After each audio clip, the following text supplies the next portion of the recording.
There are more than 300 memorials set across 150 acres at the Arboretum.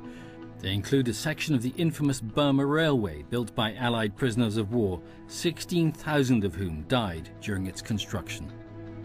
This is the original lich gate from the notorious Changi jail in Singapore.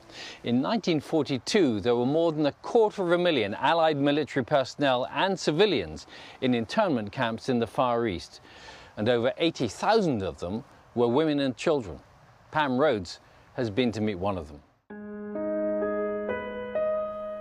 I was 12 and a half years old when I was captured. There was my grandmother, my mother, and 5 children. Jane Elgey spent 4 years of her childhood in Japanese prisoner of war camps. We were trying to escape Singapore and trying to get on a boat, and we eventually got on the Matahari, and the Japanese spotted us and boarded the ship and took us to Muntok Pier. And then from there we went from one camp to another. Of all the places you went to, what were the worst memories, the worst conditions, and how was it? It was more starvation, and we never had any meat, hardly any, maybe a small piece between so many people. And the vegetables that came were rotten, really big cucumbers that were yellow, but we had to eat it. And we got some tapioca full of weevils, and the rice was full of weevils as well. And when you complained to the Japanese, they said that's meat, that with, you know, the worms.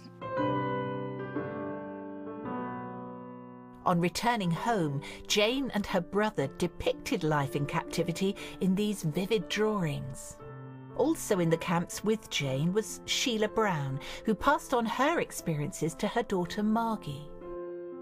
Margie's mother told her the story of Margaret Dryburgh, an English missionary who was also interned with Jane in the camps. Faith was there from the word go.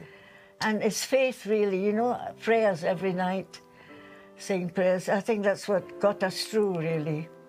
Margaret Dryburgh started a choir, and so then they were able to sing anthems and psalms.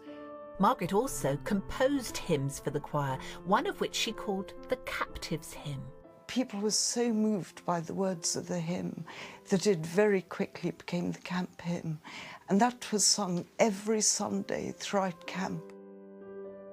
When the choir was rehearsing in the kitchen, my brother was very ill in the hospital, and suddenly he heard this choir singing.